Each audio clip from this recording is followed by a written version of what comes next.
Assalamu alaikum wa rahmatullahi wa barakatuh. J'espère que vous allez bien. On va continuer aujourd'hui, Inch'Allah, dans l'explication de certaines choses que le prophète sallallahu alayhi wa sallam a vues dans le voyage nocturne.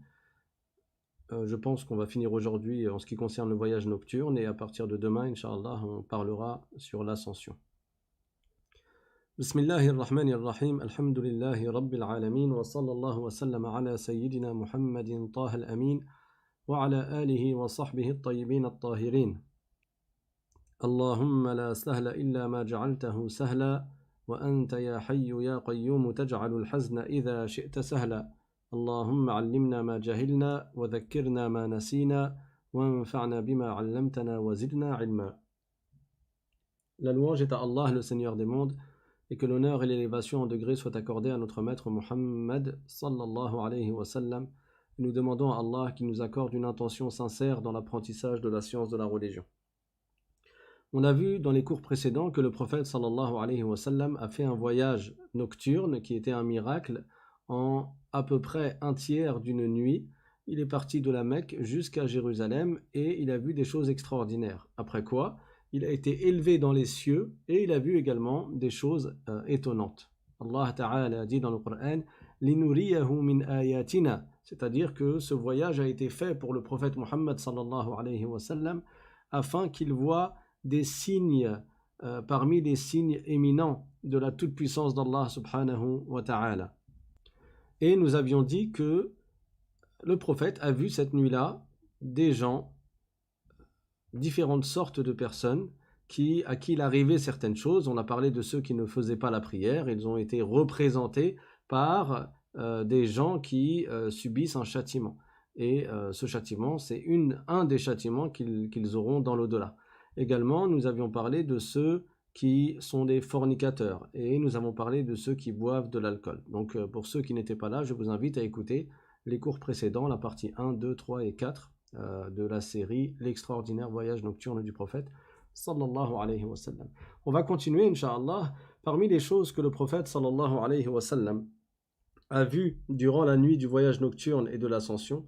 Il a vu des gens qui se griffaient le visage avec des ongles de cuivre et il se griffait également la poitrine. Donc il se griffait le visage et la poitrine avec des ongles de cuivre. Le prophète sallallahu alayhi wa sallam a demandé à Jibril alayhi salam qui sont ces gens-là. Et Jibril alayhi salam lui a répondu ces gens, ce sont ceux qui tombent dans la médisance, qui parlent en mal dans le dos des gens. Et ça, c'est un péché qui est très courant, qui est malheureusement très répandu, et c'est une des plus grandes causes du châtiment de la tombe. Il faut savoir que le prophète sallallahu alayhi wa sallam nous a appris que parmi les plus grandes causes qui mènent au châtiment dans la tombe, avant même le châtiment au jour dernier, avant même le châtiment dans l'au-delà, déjà, dans la tombe, parmi les plus grandes causes qui mènent à ce châtiment, il y a la médisance. Il y a également namima, qui est le fait de rapporter les paroles des uns aux autres pour semer la zizanie entre eux. Ça, c'est namima. Et il y a aussi le fait de se souiller avec l'urine. Le fait de se souiller avec l'urine. Donc ces trois péchés-là sont des grandes causes du châtiment de la tombe. La médisance, c'est quoi? Le prophète sallallahu alayhi wa sallam a demandé à ses compagnons. Il leur a dit Atadruna mal ghiba, c'est-à-dire, est-ce que vous savez ce qu'est al-ghiba, la médisance? Et les compagnons ont répondu Allahu wa rasuluhu a'lam, c'est-à-dire Allah sait plus que tout autre et le messager d'Allah sallallahu alayhi wa sallam sait. Alors le prophète leur a dit Dhikruka akhaka bima yakrah, c'est-à-dire la médisance consiste à parler sur ton frère en ce qui lui déplaît. Ce qui est visé, c'est le fait de parler dans son dos, de ne pas lui parler en face. Lui, il n'entend pas ce que tu dis et toi, tu parles en mal sur lui, de sorte à ce que ça le blesserait s'il savait que tu avais dit ça sur lui. Ceci est haram, c'est interdit. Et c'est un péché, comme j'ai dit, qui est extrêmement répandu. Alors, il y a un compagnon qui a demandé au prophète sallallahu alayhi wa sallam Afara'ayta in kana fi akhi ma aqul. Il lui a dit oui, mais si c'est vrai ce que je dis, si ce que je dis en lui c'est réel, je ne mens pas, je dis la vérité lorsque je dis ce que je dis sur lui. Alors le prophète sallallahu alayhi wa sallam lui a répondu In kana fihi ma taqul faqad irtabtah wa in lam yakun fihi faqad bahattah. C'est-à-dire, si ce que tu dis sur lui c'est vrai, alors c'est de la médisance, c'est haram, c'est interdit. Et si ce que tu dis sur lui est faux, alors c'est du buhtan, c'est de la calomnie. Et là, c'est un péché qui est encore plus grave. La calomnie est un grand péché. C'est le fait de parler dans le dos de ton frère sur quelque chose qui lui déplaît et en plus qui n'est même pas vrai.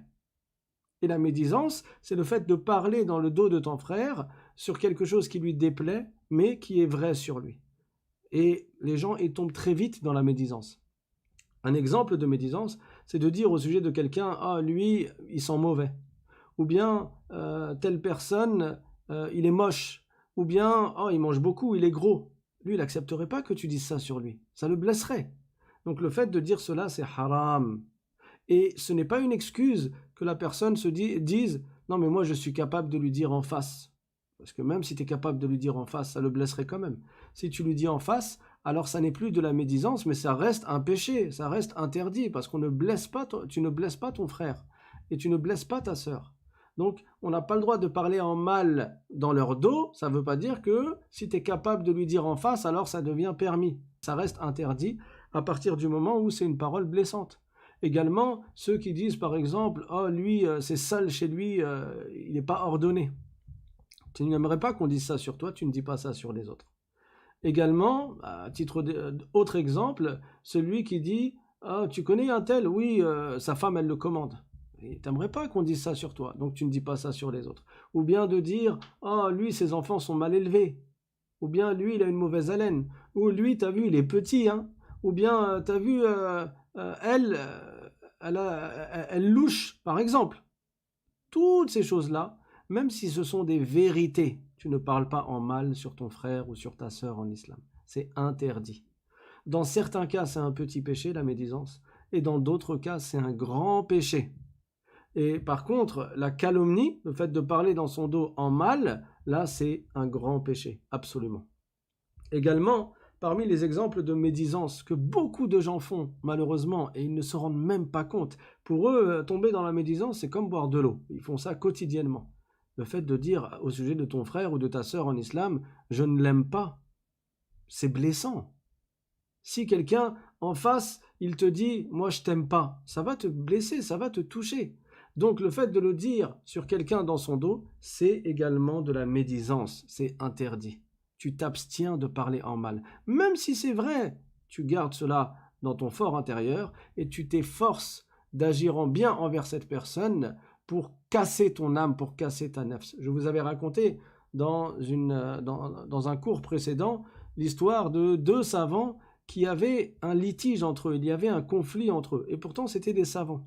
Il y en a un qui a voulu profiter de l'occasion, et il est parti parler au juge en mal sur un des deux savants, et il lui a dit, pour appuyer sa parole, il lui a dit, va demander à l'autre savant, tu vas voir ce qu'il va te dire sur lui. Parce qu'il savait qu'il y avait entre eux un conflit, il y avait un différend entre eux. Alors le juge est parti vérifier auprès d'un des deux savants sur l'autre justement, et il lui a demandé, qu'est-ce que tu dis sur un tel ? Et le savant lui a dit que du bien, subhanallah. Alors qu'il était en conflit avec lui, il n'a parlé dans son dos que pour dire du bien. Alors le juge lui a dit, mais j'ai ouï dire, j'ai entendu que tu étais en conflit avec lui, et toi tu me parles en bien sur lui ? Alors le savant lui a répondu, oui, nous avons un différend entre nous, mais cela ne va pas atteindre notre religion. C'est-à-dire, cela ne va pas m'entraîner à tomber dans le haram en parlant en mal sur lui. Si tu me demandes à son sujet, je te dis les bonnes choses, je ne vais pas te dire les mauvaises choses. Donc faites très attention. Il est interdit de parler en mal sur ton frère, qu'il soit vivant ou mort. Qu'il soit vivant ou mort. Qu'il soit adulte ou enfant ou bébé. Beaucoup de gens tombent dans la médisance en parlant de leurs propres enfants. Une femme va parler à sa copine, elle va dire, en parlant de son bébé ou de son fils qui est en bas âge, « Oh, lui, j'en peux plus de lui. Oh, lui, il m'énerve. » Ou « Ça y est, je ne le supporte plus. » Même si c'est ton enfant, tu n'as pas le droit de parler en mal sur lui, sur quelque chose qui lui déplairait. même s'il est mort, tu ne parles pas sur les gens en mal. Habitue-toi à dire du bien. Vous savez, il y a des gens, parmi les vertueux, qui mettaient une pierre dans leur bouche, exprès pour s'empêcher de parler. De sorte que quand il veut parler, la pierre, elle le bloque et ça lui rappelle qu'il doit réfléchir. Est-ce que ce que je vais dire, c'est bien ou bien c'est pas bien? Pourquoi? Parce que le prophète sallallahu alayhi wa sallam a dit dans un hadith Innaka la tazalu saliman ma sakatta fa idha takallamta kutiba laka aw alayka. Ça veut dire tu restes sain et sauf tant que tu te tais. Par contre, si tu te mets à parler, alors ça va être noté, ça va être inscrit et ça sera soit en ta faveur, soit contre toi.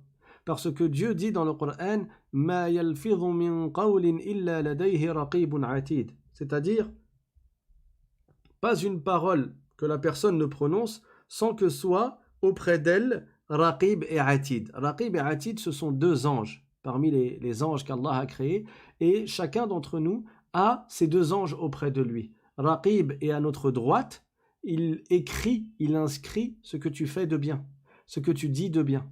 Et Atid qui est à ta gauche, il écrit tout ce que tu fais de mal et tout ce que tu dis de mal. Donc tes paroles, ça fait partie de tes actes. Tu devras en rendre compte également dans l'au-delà. Un jour, un compagnon a demandé au prophète sallallahu alayhi wa sallam, il lui a demandé, est-ce que nous serons rétribués en fonction de ce que nous disons dans ce bas monde? Est-ce que même nos paroles, on sera jugé dessus? Le prophète sallallahu alayhi wa sallam a répondu وَهَلْ يَكُبُّ النَّاسَ فِي النَّارِ عَلَى وُجُوهِهِمْ أَوْ عَلَى مَنَاخِرِهِمْ إِلَّا حَصَائِدُ أَلْسِنَتِهِمْ. Ça veut dire, et qu'est-ce qui fait tomber le plus en enfer les gens, si ce n'est les conséquences de leur langue? Ta langue, faut faire très attention à ta langue. جِرْمُهُ صَغِيرٌ وَجُرْمُهُ كَبِيرٌ. Sa corpulence ou bien son volume, il est petit. La langue, c'est un petit organe. Mais les conséquences néfastes, elles peuvent être très grandes. Donc, rappelons-nous la parole du prophète sallallahu alayhi wa sallam Man kana yu'minu billahi wal yawmil akhir falyaqul khayran aw liyasmut. C'est-à-dire celui qui a cru en Allah et au jour du jugement, qu'il dise du bien ou qu'il se taise. Soit tu dis du bien, soit tu te tais. Et souvent, la médisance, ça mène au conflit entre amis, ça mène au conflit dans la famille, ça mène au conflit entre proches. Combien de familles se sont divisées à cause de la médisance? Parce que quelqu'un a parlé en mal sur l'autre, après l'autre a eu vent de cela, alors ça l'a blessé et il a coupé les ponts. Combien de fois c'est arrivé? Si chaque personne faisait attention à sa langue, on n'en serait pas là où on en est. On n'en serait pas là où on en est actuellement et même dans le passé. À chaque fois, il y a eu des problèmes qui étaient liés à la langue. Donc rappelez-vous que le prophète sallallahu alayhi wa sallam a vu des gens qui se griffaient le visage et qui se griffaient la poitrine avec des ongles en cuivre. Imaginez-vous la douleur avec des ongles en cuivre. Et Jibril alayhi salam lui a dit, ces gens-là, ce sont ceux qui tombent dans la médisance. Et sachez que, tout comme c'est interdit de faire la médisance, c'est interdit également de l'écouter sans faire en sorte qu'elle s'arrête, sans l'empêcher alors que tu as la capacité de l'empêcher. Parce que le prophète sallallahu alayhi wa sallam a dit Man ra'a minkum munkaran falyughayyirhu. Celui d'entre vous qui voit un mal, qu'il le change, qu'il fasse en sorte que ce mal, que cette injustice s'achève, s'arrête. Donc, si quelqu'un te parle en mal sur un autre, tu ne passes pas ton temps à l'écouter. Tu lui dis, non, là tu es en train de parler sur quelqu'un, viens, on dit du bien. Viens, on ne dit pas du mal. Et s'il ne t'écoute pas, il continue à parler, ben toi, quitte l'assemblée. Il va se retrouver tout seul, il va parler au mur, il va arrêter de parler. Mais tu dois faire en sorte que ça s'arrête si tu as la capacité de faire en sorte que ça s'arrête. Tu ne vas pas l'écouter, parce que c'est haram de parler en faisant de la médisance, mais c'est également haram d'écouter la médisance. Et c'est un péché de l'oreille. Donc, faisons très attention à cela. Et dis-toi que si ton ami est parti parler en mal devant toi sur quelqu'un d'autre, qui te dit qu'il ne va pas parler en mal auprès de ce quelqu'un d'autre sur toi? Et souvent, c'est ce qui arrive. Les gens qui sont habitués à faire la médisance, toi, tu es là, tu les écoutes quand ils parlent sur les autres, mais dis-toi qu'il est fort probable qu'ils parlent également sur toi quand tu n'es pas là. Donc, la mauvaise compagnie comme ça, autant t'en abstenir. Il n'y a rien de bien. Il n'y a rien de bien dans une compagnie qui mène en enfer. Soit vous dites du bien entre vous, soit tu achèves la conversation, tu l'interromps, et si la personne insiste, ben tu t'en vas. Et après, ne te dis pas, oui, mais ça va le vexer. Toi, tu crains Allah subhanahu wa ta'ala. Le plus important, c'est d'obéir à Allah. S'il est vexé parce qu'il était dans le péché et que tu n'as pas voulu le suivre dans le péché, c'est tant pis pour lui. Mais toi, ne prête pas attention au fait qu'il se vexe si ce que tu as fait, c'est bien. Toi, tu penses et tu observes par rapport à la balance de la religion, la balance de la loi. Ton référentiel, c'est ce qu'Allah a ordonné, ce qu'Allah a interdit. C'est la science de la religion de l'islam. C'est pas ce que les gens vont dire, ce que les gens vont penser de toi. Donc faites très attention à la médisance. Je vous ai dit tout à l'heure que le prophète sallallahu alayhi wa sallam nous a appris que la médisance fait partie des péchés qui mènent le plus au châtiment de la tombe. Qui mènent le plus au châtiment de la tombe. Donc voilà une des choses que le prophète sallallahu alayhi wa sallam a vu dans le voyage nocturne. Il a vu des gens qui se griffaient le visage et la poitrine avec des ongles en cuivre. Inch'Allah, le sujet de la médisance, il est très large, mais probablement on en parlera ultérieurement dans un cours qui sera spécifique sur certains péchés de la langue. Parmi les choses que le prophète sallallahu alayhi wa sallam a vues la nuit du voyage nocturne et de l'ascension, il a vu un taureau qui sortait d'un endroit qui était étroit. Et le taureau essayait de revenir dans cet endroit-là et il n'y arrivait pas. Imaginez-vous, un taureau, donc un taureau c'est balèze, hein, c'est énorme, il arrive à sortir d'un endroit qui est très petit, qui est très étroit, mais quand il veut revenir en arrière, il n'arrive pas à revenir en arrière parce que c'est trop petit. Parfois, n'est-ce pas que tu mets une bague dans ta main, tu as réussi à la rentrer mais tu n'arrives plus à la sortir? Voilà, donc là c'était un taureau qui était sorti d'un endroit étroit, il n'a pas réussi à revenir dedans. Alors le prophète sallallahu alayhi wa sallam a demandé à Jibril qu'est-ce que c'était. Et Jibril alayhi salam, il lui a dit, celui-là c'est celui qui dit une parole qui fait du mal et après il veut revenir dessus mais il n'y arrive pas. Il dit une parole qui a blessé, il dit une parole qui a fait du mal. Et c'est la réalité, ça, chacun d'entre nous a pu vivre ce genre d'expérience. Si tu dis une parole qui est blessante, tu fais du mal à quelqu'un, après, bon, si tu t'es repenti, ton péché est effacé. Mais la blessure, elle reste dans le cœur de la personne, souvent. Il reste des traces. Il y a quelqu'un qui a dit un vers de poésie. Jirahatu sinani laha ilti'amu wala yaltamu ma jaraha al-lisanu. C'est-à-dire, les blessures qui sont faites par les épées, elles se cicatrisent, alors que les blessures qui sont faites par la langue, c'est-à-dire par les paroles blessantes, il se peut qu'elles ne cicatrisent pas. Combien de divorces? Pourquoi les divorces ont lieu? C'est souvent à cause de la langue. Hein. Pourquoi des familles se déchirent? À cause de paroles blessantes que les uns se disent aux autres. Pourquoi des amis de longue date, ils coupent les relations complètement parfois? À cause de la langue, parce qu'ils se sont dit des paroles blessantes. Et dans beaucoup de cas, la personne, même si elle regrette au fond d'elle-même, et même si elle veut essayer de rattraper le coup, c'est trop tard. Le mal a été fait, dans le sens où ça ne sera plus comme avant. Quand tu brises un vase, ou tu le casses, tu as beau vouloir recoller les morceaux, il reste des fissures, hein, tu les vois encore, les fissures. Et souvent c'est ça, souvent c'est ça. Donc comment tu fais? Tu fais attention à ta langue. Rappelle-toi, le prophète a cité plein de hadiths sur le fait de parler peu, sauf pour dire du bien.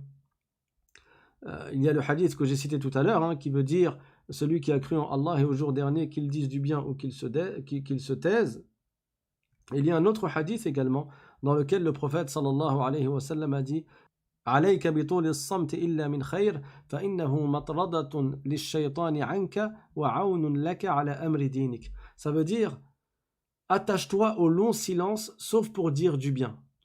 Tu te dois de conserver le long silence sauf si c'est pour dire du bien. Et le prophète il explique pourquoi, il te donne deux raisons. Il a dit فإنه مطردة للشيطان عنك. Premièrement, ça éloigne le shaitan de toi. Et après il a dit وعون لك على أمر دينك. Deuxièmement, ça t'aide dans ta religion.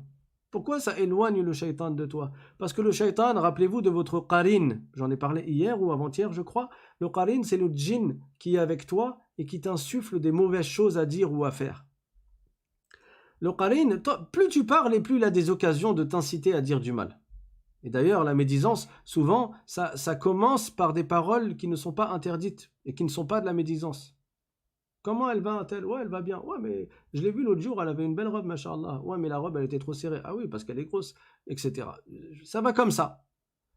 Comment il va, un-tel? Ah, je l'ai vu, ouais, il a l'air d'aller bien. Machallah, il s'est acheté une nouvelle voiture. Ah ouais, t'as vu, depuis qu'il est devenu riche, il a changé maintenant, hein, ça y est, il se la raconte, etc., etc. La personne, très rapidement, à partir de paroles banales, indifférentes, elle chute dans les paroles interdites. Donc, si tu te tiens à ne parler que pour dire du bien, hein, certains disent tu retournes 7 fois ta langue avant de parler, c'est une image pour dire réfléchis à ce que tu vas dire et pèse ce que tu comptais dire sur la balance de la loi de l'islam. Est-ce que c'est quelque chose qui va m'apporter des hasanat, des récompenses, ou est-ce que c'est une mauvaise parole qui va causer du mal? Si c'est une mauvaise parole qui va causer du mal, alors je m'abstiens. Et souvent, le mal qui est fait par la langue, il a lieu quand? Vous avez tous la réponse. Le mal qui est fait par la langue, souvent il a lieu lors de la colère. C'est vrai ou pas? C'est quand la personne elle se met en colère qu'elle dit des paroles qui sont blessantes, qui parfois mènent à des divorces. Et c'est quand la personne est en colère qu'elle prononce la parole de divorce. Et c'est quand la personne est en colère qu'elle va parler en mal à son frère ou à sa sœur ou à son ami ou à son voisin. Et donc, retiens-toi lors de la colère. Retiens-toi lors de la colère. Le prophète sallallahu alayhi wa sallam, il a dit « Idha ghadiba ahadukum falyaskut » Si l'un d'entre vous se met en colère, alors qu'il se taise. Tais-toi. Ça y est, si tu ne parles pas, tu risques pas de dire des choses que tu vas regretter plus tard. C'est la parole du prophète. Le prophète, c'est notre guide. Le prophète, c'est notre modèle. Le prophète, c'est notre enseignant, alayhi salatu wassalam. Le prophète, c'est notre murshid. C'est lui qui nous a guidés par la volonté d'Allah subhanahu wa ta'ala vers la vérité. Alors suivons-le. Écoutons ses paroles. Ces paroles, c'est des trésors. Le prophète alayhi salatu wassalam a dit Innama bu'ithtu li utammima makarim al-akhlaq. J'ai été envoyé pour parfaire les meilleurs des comportements. Les meilleures des bonnes manières, c'est le prophète. C'est le prophète qui les a et c'est le prophète qui les enseigne. Par ses paroles et par ses actes à lui. Et le prophète, qu'est-ce qu'il te dit? Il a dit Idha ghadiba ahadukum falyaskut. Si l'un d'entre vous se met en colère, qu'il se taise. Et tu vas faire le wudu. Pourquoi tu vas faire le wudu? Parce que là encore, c'est un conseil du prophète sallallahu alayhi wa sallam.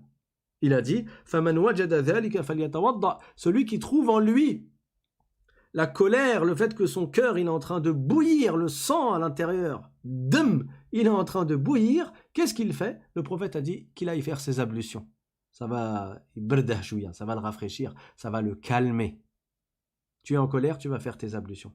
Pour pas dire des paroles qui sont blessantes. Pourquoi? Parce que sinon tu vas être comme le taureau et tu vas regretter.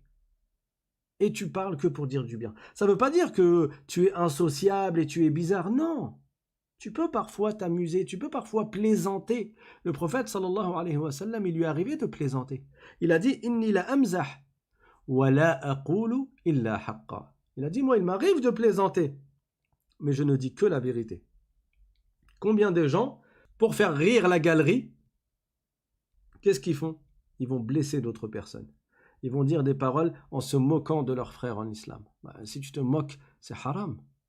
Blesser quelqu'un par la moquerie ou par une parole blessante, quelle qu'elle soit, c'est interdit. On n'a pas le droit de se moquer.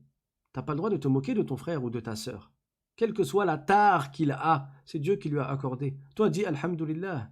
Il bégaye, tu ne te moques pas de son bégaiement en l'imitant. Il boite, tu ne vas pas te moquer, même sans la langue, même avec les gestes, tu ne vas pas te moquer du fait qu'il boite en l'imitant. Il a des mimiques qui peuvent être bizarres, tu ne vas pas te moquer de lui en l'imitant. Tu ne te moques pas, tout comme toi, tu n'aimerais pas qu'on se moque de toi. La yu'minu ahadukum hatta yuhibba linnasi ma yuhibbu li nafsihi. L'un d'entre vous, le prophète a dit, dans le sens, l'un d'entre vous n'atteindra pas un degré de foi complète. Il ne sera pas un bon croyant vertueux complet, tant qu'il n'aime pas pour les autres ce qu'il aime pour lui-même. Et sous-entendu étant qu'il ne déteste pas pour les autres ce qu'il déteste pour lui-même. Ça veut dire, tout comme tu n'aimes pas pour toi qu'on te fasse des choses, toi ne le fais pas aux autres. Agis comme tu aimerais qu'on agisse envers toi. Tu n'insultes pas. Insulter ton frère, c'est un grand péché. Le prophète sallallahu alayhi wa sallam a dit Sibabul muslimi fusuq. Le fait que tu insultes ton frère, c'est un grand péché. Et si tu es énervé parce qu'il t'a fait quelque chose, tu patientes et tu contiens, tu maîtrises ta colère. Tu maîtrises ta colère. Un jour, quelqu'un est parti voir le prophète sallallahu alayhi wa sallam et lui a dit Awsini, ça veut dire conseille-moi. Le prophète lui a dit La tardab, ne te mets pas en colère. Alors cet homme lui a répété Awsini, conseille-moi. Ça veut dire je veux un autre conseil. Le prophète lui a répété une deuxième fois La tardab, ne te mets pas en colère. Alors l'autre a dit une troisième fois Awsini, conseille-moi. Le prophète lui a dit une troisième fois La tardab, ne te mets pas en colère. Pourquoi? Parce que la colère, c'est pas une excuse. À partir du moment où tu as dit des paroles sous l'effet de la colère, tu ne peux pas te dire non mais j'étais en colère, comme si ça ne comptait pas. Ça compte. Ta colère ne te sauve pas du châtiment si ce que tu as dit contredit les préceptes de l'islam. Je vous rappelle à quel point les vertueux, ils faisaient preuve de patience et ils ne se mettaient pas en colère. Et je vais choisir un vertueux dont je n'ai pas encore parlé dans les derniers cours, parce que souvent vous m'entendez parler de Zaynul Abidin, radiyallahu anhu, l'arrière-petit-fils du prophète Mohammed sallallahu alayhi wa sallam, ou bien de Abu Bakr ou de Omar, ou autre que eux. Mais là, je vais parler d'un autre homme, qui était un homme, un héros en islam, qui était un homme vertueux. Il s'appelle Salahuddin al-Ayyubi, radiyallahu anhu wa ardah. Cet homme-là, il a fait beaucoup pour l'islam et pour les musulmans. Et c'était un sultan qui est gouverné une région qui correspond à notre époque à 5 ou 6 pays en même temps. Donc il avait une puissance qui dépassait le pouvoir qu'ont les présidents à notre époque. Il était craint, il avait de la prestance, il avait de la foi, il était pieux, il connaissait le Coran par cœur. Salahuddin al-Ayyubi, ce gouverneur, ce dirigeant, un jour il a demandé à un de ses serviteurs, alors qu'il voulait écrire, il a demandé à un de ses serviteurs d'aller lui ramener l'encrier pour qu'il puisse écrire. Le serviteur, il lui a mal parlé. Il lui a dit, il est derrière toi, va le chercher. Qu'est-ce que Salahuddin al-Ayyubi a fait? Imaginez-vous, il est encore plus puissant qu'un président. Et l'autre, c'est un serviteur et il lui parle comme ça. Salahuddin, il a dit ah oui, et il est parti le chercher. Voilà c'est quoi ne pas se mettre en colère. Faire preuve de patience, faire preuve d'humilité, ne pas répondre à certaines paroles avec des pics. Parce qu'en fait, tes pics là, c'est juste pour satisfaire ta nefs. C'est juste pour ton ego. Le fait qu'une personne t'a parlé d'une manière méchante et toi tu veux absolument comme certains diraient, le clasher ou lui répliquer encore plus ou le piquer encore plus, ça n'a pour objectif que de satisfaire ton ego, ton âme, ta nefs. Qu'est-ce que nous avons dit dans les cours précédents? Si tu suis ta nefs, tu prends pas le bon chemin. C'est pas le chemin qui mène au paradis de suivre sa nefs. Donc quelqu'un te dit du mal, ce n'est pas être un lâche que de ne pas répondre au mal par le mal. Malheureusement, nous vivons encore une fois à une époque où beaucoup de gens ils s'incitent à faire le mal. Quelqu'un a subi de mauvaises paroles, alors tous les autres dans l'entourage lui disent oh, t'as vu ce qu'il t'a dit? A'ouz billah. C'est quoi ce tahrish là? Cette incitation à faire du mal? Non. Si tu te tais, quel que soit le regard que les autres vont porter sur toi, ce qui compte, c'est ton état selon le jugement d'Allah, pas selon le jugement des gens. Parce qu'au jour dernier, c'est Allah qui va te juger. Et tout le monde, tous ceux qui ont fait du mal au jour dernier et qui mériteront d'être dévoilés, ils seront dévoilés. Une autre fois, toujours le même, Salahuddin al-Ayyubi, radiyallahu anhu, il y a un de ses serviteurs qui a voulu frapper un autre de ses serviteurs. Il a pris sa chaussure, il a pris son soulier et il l'a jeté sur l'autre serviteur. Sauf que l'autre serviteur, il a esquivé le coup et la chaussure, elle a failli frapper Salahuddin radiyallahu anhu. Imaginez-vous la scène. Donc ce sultan-là qui avait autant de pouvoir, il a failli être frappé par une chaussure d'un des serviteurs. Qu'est-ce qu'il a fait? Il a fait comme s'il n'avait pas fait attention. Il a fait comme s'il n'avait rien vu. On demande à Allah que chacun d'entre nous ait plus de sagesse, qu'Allah Ta'ala nous accorde la sagesse, la patience et que nous ne mettions pas en colère. Parmi les choses que le prophète sallallahu alayhi wa sallam a vues cette nuit-là, et je pense que je vais finir avec cela, il a vu également des gens qui avaient les lèvres et les langues qui étaient pincées par des tenailles de feu. Les lèvres et la langue, elles étaient pincées par des tenailles, un peu comme des ciseaux, quoi, mais qui étaient en feu. Et dans une version du hadith, en fer. Alors ça fait mal. Et je vous rappelle que ces représentations que le prophète a vues, alayhi salatu wassalam, indiquent certains châtiments qui auront lieu au jour dernier. Le prophète sallallahu alayhi wa sallam a demandé à Jibril alayhi salam qui étaient ces gens-là. Alors Jibril alayhi salam lui a répondu ces gens-là, ce sont les orateurs de la discorde.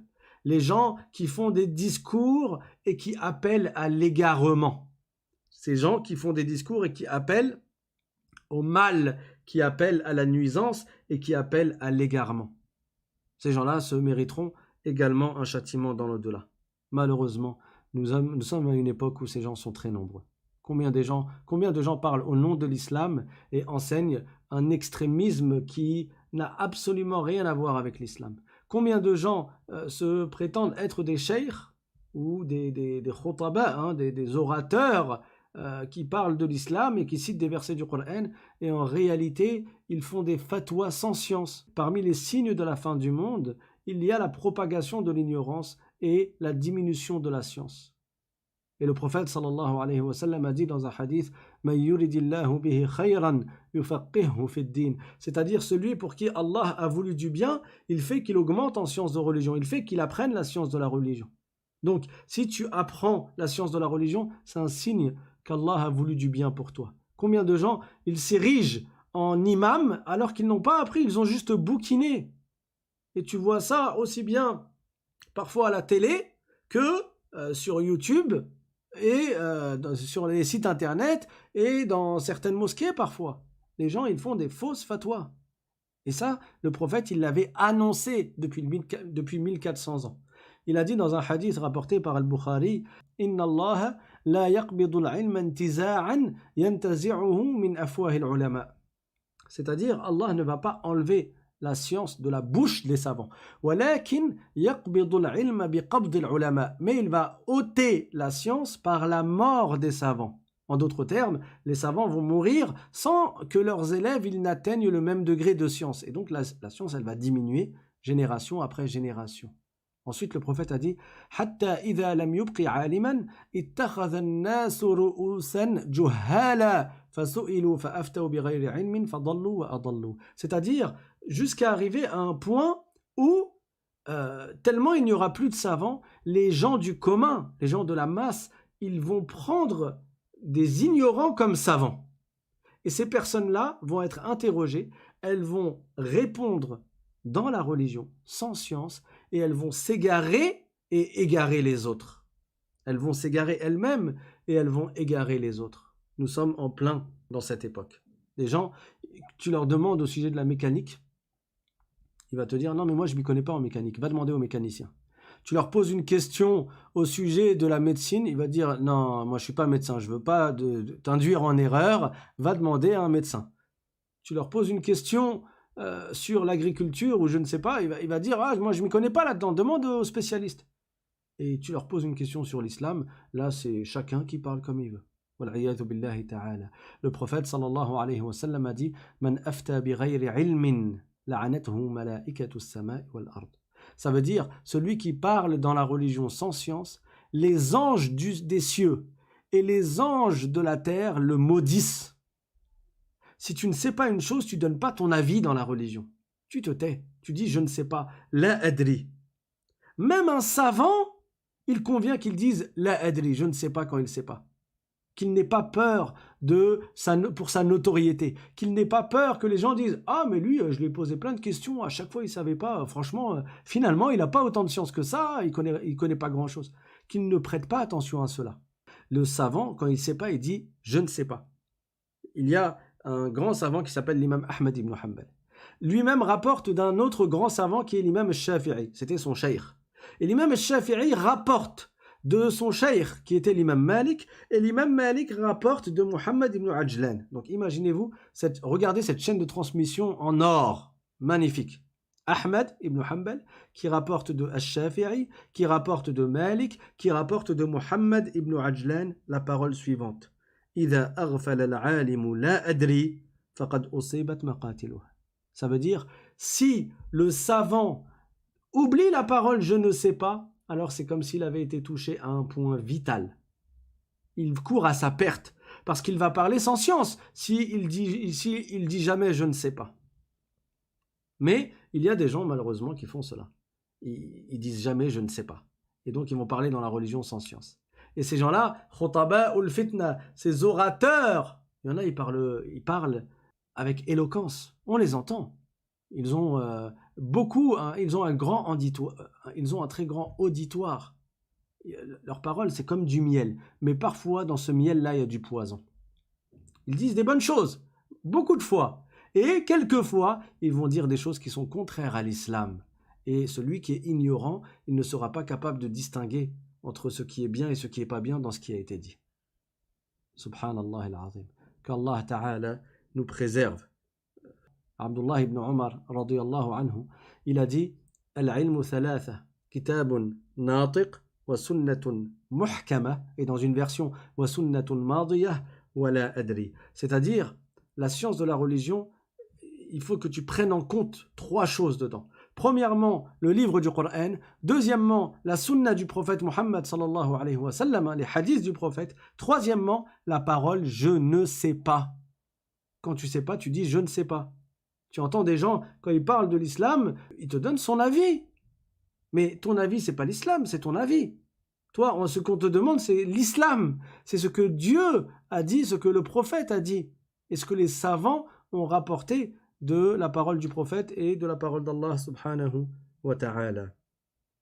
Allah ta'ala dit dans le Coran وَلَا تَقْفُ مَا لَيْسَ لَكَ بِهِ عِلْمٍ إِنَّ السَّمْعَ وَالْبَصَرَ وَالْفُؤَادَ كُلُّ أُولَئِكَ كَانَ عَنْهُ مَسْئُولًا. C'est-à-dire, et ne dis pas une chose sur laquelle tu n'as pas de connaissance. Ne parle pas sans science. Inna as-sam'a, certes, l'ouïe, wal basara, la vue, wal fu'ada, et le cœur. Kullu ulaika kana anhu mas'oula. Sur tout cela, la personne sera interrogée dans l'au-delà. Sur tout cela, la personne devra rendre des comptes. Donc, ne parlons pas sans science dans l'islam. Tu apprends quelque chose, tu l'as bien appris, tu l'as maîtrisé, après tu le transmets. Mais tu ne donnes pas ton avis dans la religion. Et ces khutaba ul fitna qui pullulent à notre époque, il faut prendre garde, il faut être en garde contre eux. Et on va notamment en citer un exemple, Inch'Allah Ta'ala, lorsqu'on parlera de Al-Mi'raj, de l'ascension, avec certains égarements qui ont été proférés par des gens qui ont un très grand auditoire et qui ont beaucoup de téléspectateurs, mais qui ont enseigné des choses qui sont totalement contraires à l'islam au sujet d'Allah subhanahu wa ta'ala. C'est ce qu'on verra à partir de demain, bi'iznillahi ta'ala. Très rapidement, on va finir avec une chose que le prophète sallallahu alayhi wa sallam a vu également cette nuit, la nuit du voyage nocturne et de l'ascension. Il a vu des gens qui paissaient comme des moutons. Je ne sais pas si j'en ai parlé hier ou avant-hier. En tout cas, je vais en parler très rapidement. Il a vu des gens qui paissaient, donc du verbe paître, ils mangeaient comme les animaux, et ils avaient sur eux des morceaux d'étoffe pour couvrir leur zone de pudeur.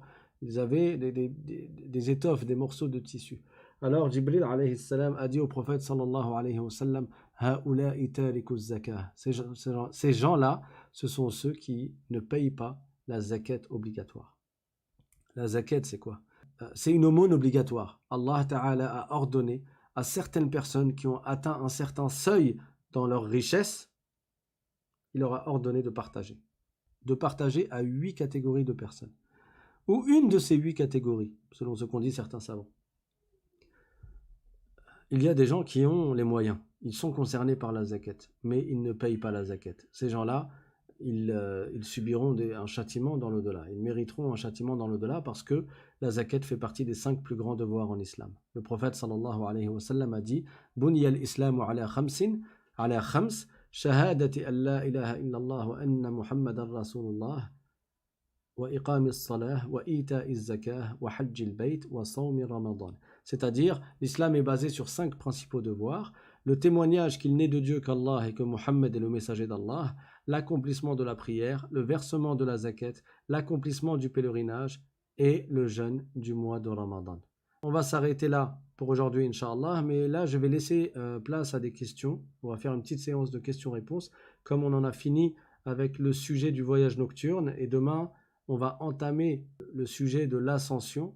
Si vous avez des questions, vous pouvez les écrire sur le chat. Pour ceux qui n'arrivent pas à écrire sur le forum de discussion, c'est parce que vous ne vous êtes pas connecté à YouTube avec une adresse mail.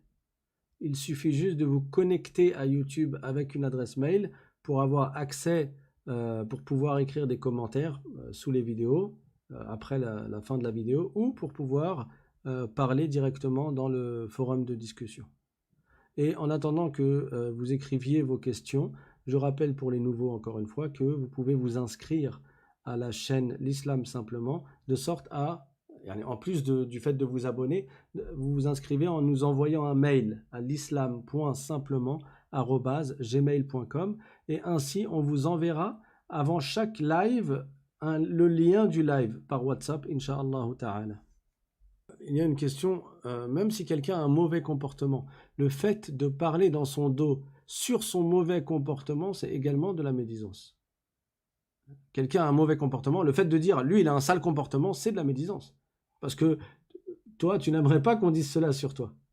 Après, il y a des cas particuliers pour lesquels la médisance n'est pas interdite. Ce sont des cas exceptionnels, il y en a 6 qui ont été cités par les savants. Inch'Allah, quand on parlera en détail sur le sujet de la médisance, on parlera de ces exceptions-là. Mais juste à titre d'exemple, si quelqu'un te fait du mal, et il n'arrête pas son mal, et ta seule façon pour qu'il arrête d'être injuste envers toi et de te faire du mal, c'est que tu ailles te plaindre à quelqu'un qui est encore plus fort, par exemple, pour qu'il lui dise, il lui ordonne d'arrêter de te faire du mal. Ben là, en réalité, toi, tu auras parlé sur lui dans son dos, mais tu es excusé. Cette médisance est permise parce que c'est dans le but d'empêcher à ce que l'autre continue à commettre ses injustices à ton égard. Il y a une question sur la tombe de la servante de la fille de Pharaon. On ne sait pas où elle est. Allah Ta'ala a accordé au prophète Mohammed sallallahu alayhi wa sallam de la visiter, mais nous ne connaissons pas son emplacement. Il y a une autre question, les prières qu'on n'a pas effectuées avant, comment peut-on les rattraper? Tu utilises ton temps libre pour les rattraper. Ça veut dire le temps autre que le temps que tu as besoin pour aller travailler, pour te reposer, pour manger, pour boire, pour dormir. Voilà, autre que le temps que tu as besoin pour toi, le reste, ce qu'on appelle le temps libre, tu le remplis en rattrapant les prières que tu as délaissées dans le cas où elles ont été délaissées sans excuse. C'est un devoir de les rattraper dans l'immédiat. Et c'est ça le sens de l'immédiat. Ça veut dire que tout ton temps libre, tu l'occupes là-dedans. Maintenant, si c'est des prières qui ont été délaissées avec une excuse, dans ce cas-là, ce n'est pas un devoir de les rattraper dans l'immédiat, mais c'est mieux. Ça reste mieux et ça reste un devoir de les rattraper quand même. Alors, il y a une question sur le fait de regrouper les prières parce qu'on est dans une situation où on a du mal à les faire chacune dans son temps. Alors, je vous invite à écouter les cours qui sont dans la playlist, dans la chaîne L'Islam Simplement, dans la playlist qui s'intitule « Comment bien faire la prière ». Il y a une rubrique tout en haut qui s'appelle « Playlist ». Je le répète assez souvent, je ne sais pas si vous arrivez à visualiser où est cette rubrique. Je vais probablement vous faire une vidéo explicative avec les dessins, enfin en vous montrant l'image pour que vous puissiez savoir comment y accéder.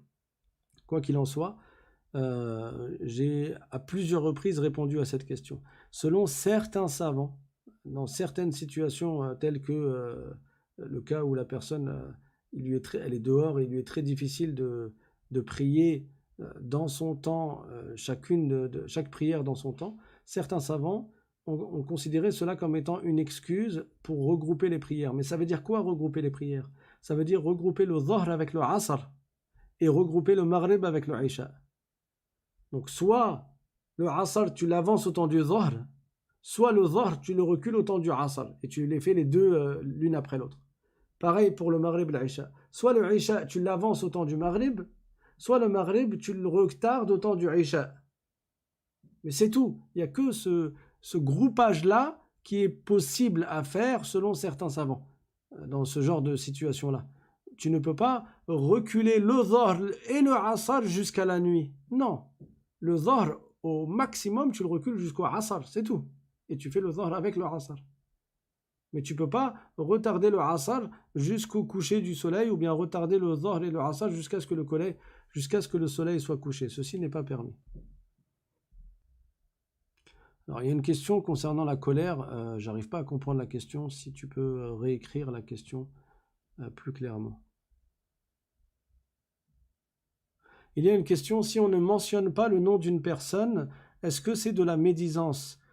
Si la personne à qui tu parles, elle ne sait pas de qui tu parles, si elle ne sait pas de qui tu parles, par exemple, moi je connais quelqu'un et je vais vous parler de lui en mal. Je vais vous dire, par exemple, lui, il fait ci, il fait ça, ou bien il est gros, ou je ne sais quoi. Vous ne savez pas de qui je parle. Moi, je sais de qui je parle. Je sais de qui je parle, mais vous ne savez pas. Ceci n'est pas de la médisance interdite, parce que personne ne sait de qui je parle. Par contre, si toi et moi, on sait de qui il s'agit, et je te parle de lui, même si je ne cite pas son prénom, c'est de la médisance et c'est interdit. Parce que certains, ils essayent d'esquiver en disant ouais, il y a quelqu'un, il a fait ci, il a fait ça, il va parler en mal sur lui. Mais il sait très bien que l'autre sait de qui il parle. Tous les deux, ils savent de qui il parle, mais ils ne veulent pas dire le prénom Zama. Mais ça, c'est pas suffisant. À partir du moment où tous les deux sont au courant de qui il s'agit, alors c'est interdit de parler sur lui en mal. Il y a une question, c'est quoi les excuses SVP? Je ne sais pas de quoi tu parles. Les excuses de quoi? À la médisance? J'ai dit on va parler, Inch'Allah, ultérieurement. Alors il y a une question, est-ce que c'est obligatoire de faire après Salatul Isha, Al-Shif' et Al-Witr? Alors je t'invite à écouter encore une fois les cours que j'ai fait sur la prière. La réponse y est, même si je vais te répondre maintenant, mais pour que tu aies la totalité tu aies bien le schéma de tout le cours et toutes les informations en tête. Mais selon la majorité des savants, Al-Witr, c'est une sunna mu'akkada, mais c'est une sunna. Après, les Hanafites, ils ont dit des choses un peu différentes au sujet de la prière de Al-Witr, mais quoi qu'il en soit, ce que l'on sait, et c'est ce qu'ont dit les Shafi'ites par exemple, mais pas que les Shafi'ites, c'est que les 5 prières qu'il est un devoir de faire pour chaque personne responsable, ce sont les 5 prières que vous connaissez. As-Subh, Al-Dhuhr, Al-Asr, Al-Maghrib et Al-Isha. Al-Shif' et Al-Witr, ce sont une sunna mu'akkada. Al-Witr, en fait, c'est sunna mu'akkada. Ça veut dire que c'est une sunna fortement recommandée. Mais bien sûr qu'il convient de la faire. Hein. Quand je dis c'est une sunna, ça ne veut pas dire ah ben vas-y, ne la fais pas. Non, tu l'as fait, mais en connaissance du fait que ça n'est pas une obligation, c'est une sunna. Le prophète sallallahu alayhi wa sallam l'a dit. Il a dit khamsu salawatin katabahunna Allahu ala al-ibad. Ça veut dire il y a 5 prières qu'Allah a prescrites sur ses esclaves. Et il s'agit des 5 que j'ai cités. Alors, j'arrive plus vraiment à me concentrer sur les questions. J'essaie de les lire et les relire, mais ça y est, là, j'arrive plus à me concentrer dessus. Donc, Inch'Allah, on va s'arrêter là. Barakallahu fikum. Du coup, je vous donne rendez-vous demain. On va continuer sur l'extraordinaire voyage nocturne et l'ascension du prophète sallallahu alayhi wa sallam. Demain, on va parler de ce que le prophète a vu dans les cieux. Et là encore, il a vu des choses étonnantes. Et Inch'Allah, on en parlera.